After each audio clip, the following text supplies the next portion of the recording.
Saiu recentemente a lista dos 10 artigos mais lidos do New England, o principal periódico médico, agora nesse primeiro semestre de 2019. Dos 10, 6 tem a ver com a cardio, né? Direta ou indiretamente. E os 6 a gente resumiu no site, né? Diga-se de passagem. Então vamos lá. Primeiro lugar, Creedence. Creedence foi o quê? Pegou a canagliflozina e aí testou em pacientes diabéticos com disfunção renal e albuminúria já. Então eles tinham pacientes diabéticos com 130 e 90, já com proteinúria, colocava a canagliflozina no meio e aí viu que essa medicação desacelerava, né, a progressão da disfunção renal. Então, tem a ver, porque, enfim, vários dos trials que a gente vai falar aqui tem a ver com gliflozina, porque é a droga da moda, né? E não só para diabetes, a gente acabou de falar semana passada do DAPA-IHF, né, que saiu usando dapagliflozina em paciente com insuficiência cardíaca, independentemente de ter diabetes, e o trial foi positivo, como a gente comentou. Então, cada vez mais, a gente vai ver publicação sobre essas drogas e não tem como, mais uma vez, o cardiologista tem que estar acostumado com essas medicações, qual a dose, qual é o efeito colateral, que cuidados a gente tem que tomar. Mas fica tranquilo, daqui a pouco vem um curso da gente, Cardio Papers, descomplicando diabetes tipo 2, o que você tem que saber na prática para manejar um paciente diabético em 2019. Fica tranquilo que tá show.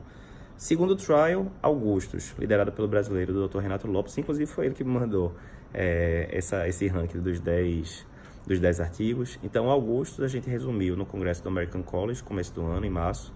Fez resumo em vídeo, fez resumo no site também. Lembrando, o que é que eu faço com um paciente que tem FA com indicação de anticoagulação e vai ter que colocar um stent? Deixa em terapia tripla, dupla com novo anticoagulante. E resumindo, que a gente já falou bastante disso, o ideal é você deixar com novo anticoagulante, nesse caso era a Pixabana, especificamente no estudo, junto com o clopidogrel. A gente conversou isso na live de ontem também. O clopidogrel é o antiplaquetário que tem maior evidência nesse cenário, mais do que a AES, ticagrelol, prasugrel, enfim.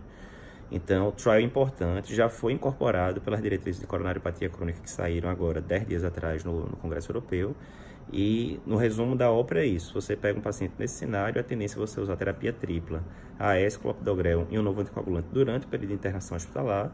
O paciente saiu de alta, fica só com clopidogrel e um novo anticoagulante, certo? Isso até 1 ano. Terceiro tópico relacionado com a cardio, aquela confusão dos BRAs, né? Bloqueadores de receptores de angiotensina. Lembra que aconteceu isso no começo do ano, o recall de losartana, valsartana, uns lotes que tinham sido feitos lá na Índia, na China, enfim. Então a gente comentou também bastante isso, escreveu post, eu escrevi um vídeo, fiz um vídeo razoavelmente longo sobre o assunto. E é aquela história, né? Não é desespero, tinha realmente lá presença de substâncias que não deveriam estar sendo detectadas assim, que aumentam o risco de câncer potencialmente, mas esse risco é pequeno, teria que ser milhares de pacientes usando durante vários anos a medicação para aumentar o risco de câncer. E a gente passou lá direitinho no post, tem a lista dos lotes que estavam acometidos, etc. Então esse foi o terceiro relacionado com a cardio. Quarto relacionado com a cardio, Emparreg. Emparreg 2015, segundo aqui da lista que tem gliflozina no meio. 2015, lembra? Usando empagliflozina nos pacientes diabéticos, não só diminuiu o risco cardiovascular de forma geral, como diminuiu mortalidade. Então, para você ver o impacto do artigo 2015, 2019, 4 anos depois, ele ainda está entre os 10 mais lidos. Tem resumo lá no site em detalhes. Quinto artigo relacionado com a cardio, Partner 3. A gente resumiu também no começo do ano, saiu no American College, junto com outro trial, Evolute. Então, pegava paciente com estenose aórtica importante, de baixo risco cirúrgico, né? Um STS abaixo de 4%, resumindo, e colocava, randomizava para cirurgia ou para TAV, né? E aí, resumindo, a TAV foi não inferior, né? Então, a gente começou usando TAV paciente inoperável, depois alto risco, depois moderado risco e agora baixo risco. Já tem, inclusive, o Early TAVR trial fazendo em paciente assintomático. O paciente não tem nem sintoma ainda, porque até agora tudo que a gente estava falando, o paciente era assintomático, não tinha muita dúvida que tinha que mexer. O Early TAVR, que vai sair daqui a uns 2 anos, já está vendo paciente assintomático. Então, estudo importantíssimo, o pessoal aplaudiu de pé lá no congresso, o Dr. Brown estava lá, disse que era um momento histórico, show de bola.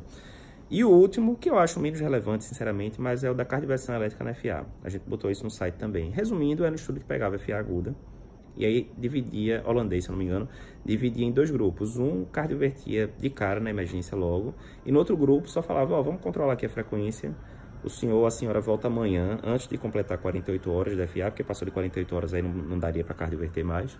Então volta amanhã aqui no hospital da gente e a gente vê o que aconteceu, se já resolveu, se tiver resolvido sozinho, ótimo, se não tiver resolvido sozinho, a gente cardioverte. E aí, resumindo, depois de 1 mês, os pacientes estavam em ritmo sinusal do mesmo jeito. Então, mostrando que talvez você não tivesse que ter aquela agonia toda para cardioverter um FA na emergência. Na prática, estudo muito pouco reprodutível. Então, no SUS, impossível. Imagina, você naquela emergência cardiológica, lotada, chega o cara com FA, aí você fala, chefe, amanhã o senhor vem aqui e pega essa fila de 6 horas para passar de novo. Inviável. Mesmo no serviço privado, não é a logística mais tranquila, sinceramente. Mas mostra aquele negócio, né? Que às vezes, less is more, você invadir menos o paciente, fazer menos procedimento, e cardioversão, querendo ou não, tem que sedar, etc. Não é um procedimento isento de risco. Então, você só controlar a frequência e mandar o paciente voltar no outro dia, muitas vezes vai ter revertido sozinho já, a natureza já vai ter resolvido isso, e você não tem que submeter o paciente a um procedimento minimamente, né, invasivo. Então, fica a dica dos 10 artigos, 6 da cardio, importante você dominar isso.